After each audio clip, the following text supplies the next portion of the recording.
Thank you for the introduction. Today I'm presenting a paper that's co-authored with Vicky Song and Jason Lee, and the title is Media Control. Okay, he already said that. Okay. Oh, wait, do we have that? Thank you. Okay, so the motivating question for this paper is, does government control of the media affect electoral support for the incumbent in electoral authoritarian regimes or competitive authoritarian regimes? And so we draw on three sets of literature. At first, according to modernization theory, we would expect with media development to be positive social and political change in the direction towards democracy. And studies that have looked at the role of media in elections and advanced or consolidating democracies usually find that media plays this washed-up role, allowing voters to punish or reward politicians for their behavior. And for literature on media and authoritarian regimes, there are some different predictions in terms of what kind of role that media plays. So some studies find that media plays a facilitating role in destabilizing the regime by undermining public support or undermining the legitimacy of the regime based on what they cover, including politics of democracies and the Western media. There's also studies that find that media plays this propaganda role to increase support for the incumbent, evidence from Russia. There's also studies that show media is used to preempt collective action, which also could influence voting behavior. And lastly, the literature on competitive authoritarian regimes. So these are the authoritarian regimes where you still have competitive elections but violation of civil liberties. Media is often used to create uneven level playing field. So the debate here is, it's not very clear as to whether media is harmful or beneficial for autocrats, and especially when you have elections, we wonder if the same electoral mechanism would play and it would actually have this washed up role by allowing voters to punish or reward incumbents in authoritarian regimes with elections. So we explore this in the context of South Korea under Park Geun-hye regime, and we particularly focus on this period which we call pre-Yushin period from 1961 to 1972. This is the period which is characterized as competitive authoritarian regime, where you have multi-party elections, but opposition parties or media are subject to harassment and repression. So this is the period in which it is competitive authoritarian regime. And there were some key events during this time. So these events have to do with things that could have posed a threat to the regime, or these are events that show the intention of the incumbent in trying to extend his rule. So in 1964 to 1965, there was mass student protests against diplomacy that Park was engaged in. And this was actually the first time that his regime got challenged, and his previous regime by another dictator actually fell down because of student protests. So this was actually a threat to his regime. And in response, he declared martial law and he imposed media ethics committee law, which he passed without the presence of any opposition members in the parliament.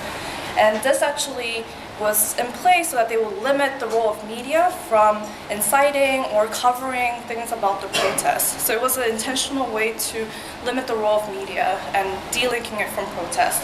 And during this time, he also amended the constitution so he would be allowed to run for the third time, because previously you were only allowed to run for twice. And so he amended the constitution in 1969, and he won the 1971 election, but like by 53%. And so it's more of like a narrow, he won by a narrow margin. And then after he became the president in 1972, he installed this new constitution, which is called Yushin, which is called like revitalization. And what the key feature of this like new constitution is that he got rid of the direct presidential elections, and he had the hand-picked electoral college who would pick the president. He also hand-picked 1/3 of the legislature so that the incumbent party, the dominant party would become the supermajority all the time. So this is when, starting in 1972, that's when the country is a full authoritarian regime. And during this time, starting mid-1960s, he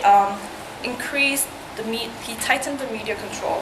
So first he created a media control unit within the Korean Central Intelligence Agency.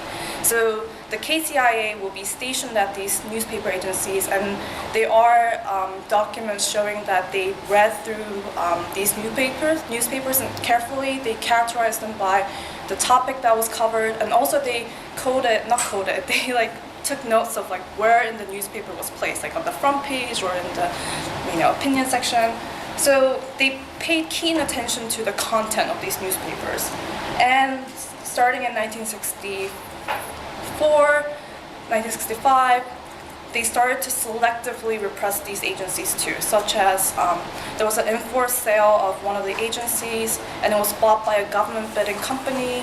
They also arrested key leaders for violating anti-communist law, and so forth. So they started to repress heavily and selectively.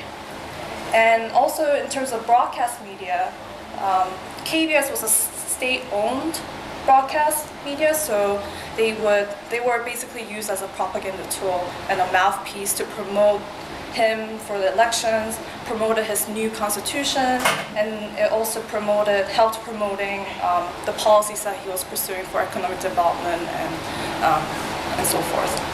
And NBC, which was another broadcast media, was actually managed and owned by the ruling elite, people who were in close contact with the dictator. So given what the literature says and given the context of how things were in Korea, we expect that media could play a watchdog role, but the effects are going to be undermined by the autocrat's control of the media. So specifically, the empirical hypothesis that we derive, newspaper circulation is going to be expected to be negatively correlated with Park's vote share in 1963. This was before all the repression before the control of the media was tighter. And then we expect this correlation to go away when we know that these media agencies have been co-opted and repressed. And we also expect the same with radio, that if you have more access to pro-government media, you will be more likely to vote for the incumbent based on the content that you're listening. So the mechanism that we propose for the newspapers is that when these agencies are co-opted and repressed, you will see changes in the reporting behavior. So you will see changes in the coverage and the content of these newspapers, and that will influence people's voting behavior. So we collected data for 4 major newspapers that were known to be critical before they were repressed. And we also collected data on radio transmitters to calculate the radio signal strength using the irregular term model. And we find that the calculated radio signal strength actually correlates with radio ownership. And we also have election data. This is at the county level. So there are about 258 counties. This is the unit below the province. And we also try to control for any factors that could have been correlated with people's voting behavior, such as population, male, age, and so forth. So here, this is like a simple correlation plot of 4 newspapers for 1963 and 1967. So to remind you, 1963 is when these media were not heavily regulated. And 1967, that's when you see these anecdotal evidence of heavy regulation. So we find that in 1963, for all 4 of these newspapers, it was negatively correlated. But that correlation disappears in 1967. So this is actually, so we regress incumbent vote share on circulation. And we include a dummy variable for 1967, and we interacted with the circulation. And we do find that one copy per 1,000 is associated negatively with Park's vote. But then for 1967, it's not negative. And this also includes the control variables that we discussed. So we do a content analysis. So what actually is going on? Why are people voting differently? So we coded articles before the 1963 and 1967 elections, whether it had positive or negative implication for the incumbent, and where is that information coming from. So the left bar is for 1963 and the right bar is 1967. The colors are not really showing, but we find that there's a reduction in the share of negative articles about the incumbent and also less coverage on the opposition party. So this is actually more in favor of the incumbent. So the content of the coverage is actually connecting the relationship between the control and how people are voting. And lastly, for radio, so we didn't have data for the early periods, so we only have data for the period in which they were repressed and they were functioning as a propaganda tool. So here we find that there is a significant and positive relationship between more access to radio and voting for the incumbent. And even when we control for the lagged variable, it is still significant, but we admit that the identification is weaker here.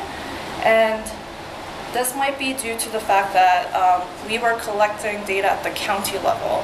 And because Korea has a lot of mountains, we did think that the geographic feature would help us to get at more variation, but we didn't. So we are potentially thinking of extending it to township level, but we don't know how much leverage or change that we can get from that. So, but to address the concern that, maybe you're getting more radios in areas that were more supportive of the incumbent as a reward, or maybe they're getting more radios in areas that they didn't support in the previous election. So we actually tried to find what's the determinant of the radio signal strength. And we find that variables that have to do with like urbanization is correlated with where you get more radio signal strength, which is not surprising. But we do find that there's no significant effect of lagged vote. So where people are getting more radio is not affected by how they voted before, and where they're getting more radio, they are voting more for the incumbent. So again, we might extend this project by collecting more fine-grained data, but still our findings do show that when the media isn't as controlled as a function of the threat that the incumbent perceives, media can still play a watchdog role.